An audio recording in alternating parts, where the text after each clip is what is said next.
why I wrote Rich Dad, Poor Dad is that I knew this moment was inevitable. And we have, as a world, I've never been here before. And so, is it a scary time? Absolutely, yeah, it is.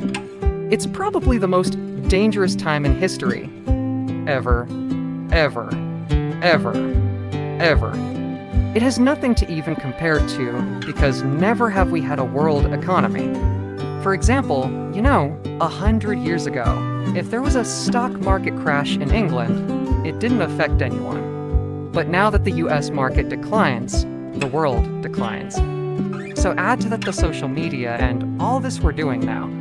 And so we've never been here before. And I'm looking forward to it because I make more money in crashes than I make when they go up. So, but for the average person, they'll be destroyed. I fear the worst. I hope I'm wrong, but I think that we're heading into world depression. How does this unfurl for the average employee, Robert? For the entrepreneur of the small business? I mean, what do the next 3 months look like? Because it doesn't look good. I mean, people are already losing their jobs. Redundant businesses are. There's no flow of cash in most of these companies. How does it work out? Well, I'll give you one additional step, just to show you the scope of it. Okay, World War II's national debt is $25 billion. They print $125 billion a day today, each and every day. That's equivalent to 5 World War II's a day.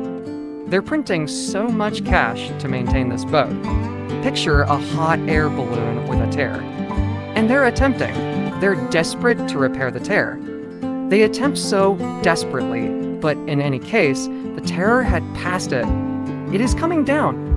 So in terms of money, it is called our indebtedness to deep GDP has now shifted from 60 to 90 to 105 is going to 120. We're in bankruptcy, and they're going to print more and more money. That is, the savers are losers. As expected by me, your money will become worthless within 2 years. So, my message is the same as some of your other readers. This is Metamorphosis-type financial literacy, and Rich Dad's vocabulary is indeed financial transformation. And the definition of metamorphosis is quite significant. Metamorphosis, the definition is the growth or the transformation from an immature to an adult, and immature to an adult. Metamorphosis is the same as a caterpillar turning into a butterfly. And Fuller would always say, there's nothing to predict a butterfly instead of a caterpillar. So all who are listening now, if you're facing economic hardship, just think of yourself as a little caterpillar.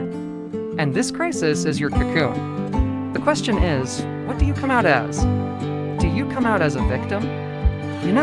The world did that to me, and the capitalists are crook, and the rich are bastards, and all the sort of thing. Or do you say, oh, this is the best thing that ever happened to me? The same as my health. I'm coronavirus ground zero. All that does is makes me want to be healthier. You're either going to be healthier and wealthier, or you're going to go broke. Your choice. It's in your ears, your heart, your body, your mind, your spirit, your attitude.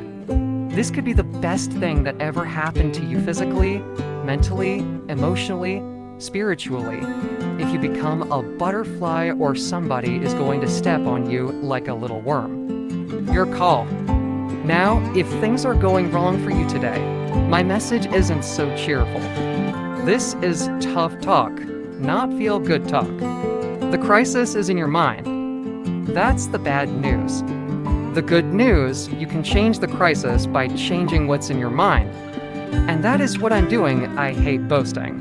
But I'm doing really well financially today, because as I was warning everybody, the crisis was imminent. But it would be negligent on my part to warn people against the crisis without changing as individuals myself. So the good thing is the crisis in your head. The bad news is in your head. The most important thing you can have right now is not job security, but purposeful work. So you and I don't need the money, but we have purposeful work. And it's our purposeful work that enables us to survive the bad times. So the good news is my company is sold out. We can't keep up with product. The bad news is the supply chain shut down. But that is a good problem. We've got a lot of cash. I've got gold. I've got silver. And I do have issues in the real estate market, but that is just going to make me stronger. That's my only attitude I can have. Otherwise, I just bawl and cry and say, well, the government has got to look out for me. I need a bailout. I need a push. So what do I do? I'm one of those. What do I do? This is go back to employees, self-employed business owner, investor. Like go find a business, go start a business, go reposition yourself career-wise. You know, is there a 1, 2, 3-step process on what I can do to be prepared for it? I have a friend in Panama. He has an avocado farm. So he's sitting in Panama growing avocados. It's because people have to eat. Another guy's friend of mine's growing blueberries. But another friend of mine he moved up to. He was from Seattle. Excuse me. He had a big house. His children all moved out. So he converted the children's bedrooms to 1-bedroom apartments. So he put in a kitchen and he put in a toilet in his little bedrooms. And so now he rents for bedrooms. He's earning more money today than ever in his life because lots of workers commute to Seattle. So they come, they check in. They come on Sunday night. They check out Friday afternoon. He's got a little house. He's making more money. So the lesson is that everybody can do something, but you've got to figure out what you can do. Well, why the rich folks don't work for money is number one cost is tax. See, there's 3 kinds of income: earned, portfolio, passive. So earned income is if I'm working and I earn a job. That's earned income. If I'm a doctor or a programmer, that's earned income because I'm earning it. If I buy, for example, Apple for $10 and I send it for $20, that's portfolio income, capital gains. But passive income, which is cash flow, never gets taxed. So it isn't, and so all these guys are screaming now in America, tax the rich. I said, good luck. Because most of these guys griping, they have no idea there's 3 types of income, and the wealthy folks don't hold jobs anyway. They have properties. And so the schmo average Joe out there, poor fellow, sent the youngster to school. They don't teach you that. That's why in Fake, as you were discussing it, there's a newspaper headline about Jared Kushner, and he describes how the Trumps and the Kushners don't pay taxes and make millions of dollars. And the reporter couldn't hear what he said because they're not. Our schools will never learn you that. 3 different types of income. And they complain about him and tell them they're incorrect and it's cheating. And we see that over and over. Amazon not paying taxes. What do you tell people when they come up to you and say, Robert, it's not equal? It's not equal. They're not paying taxes. Well, there's always 3 sides to a coin. Heads, tails, and the edge. So what side of the coin are you on? For my side, it's fair. But that is the difference. Anyone can do the very same thing that I do because the tax laws apply to everyone. We don't say, well, the tax law only applies to the rich. No, the tax codes exist for anybody to use if you have the financial education. And the reason why I'm an advocate for financial education, without the education, you're going to end up paying taxes. You see, very few people will buy what I do, make $1 million and pay no tax. That does, and my rich dad explained that to me when he was teaching me to play Monopoly. That's where it all started. For greenhouses, one red hotel or the McDonald's one. I talk about it. McDonald's, Ray Kroc. McDonald's is a real estate company, .so they sell hamburgers, but they buy real estate. They don't pay taxes. This guy Bezos, he's $16 billion. How much tax did they pay him? That's $16 billion. And that's all legal.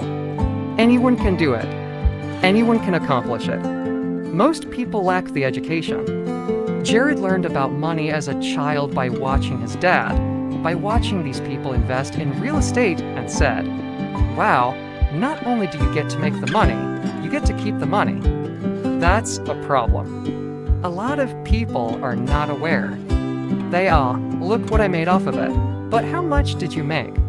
Because you could make as much as that. So you always come back and you say, it's the law. The law applies to everyone who is a citizen. You can do that, but most people just don't. Sometimes, like you've stated, they don't have the education because you've got to have a plan if you're well. It's not risky.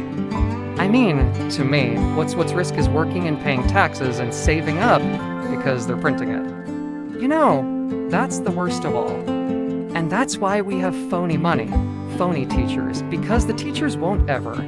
They don't know in phony assets because Wall Street or City of London or Lehman Brothers or Goldman they're not going to tell you of this.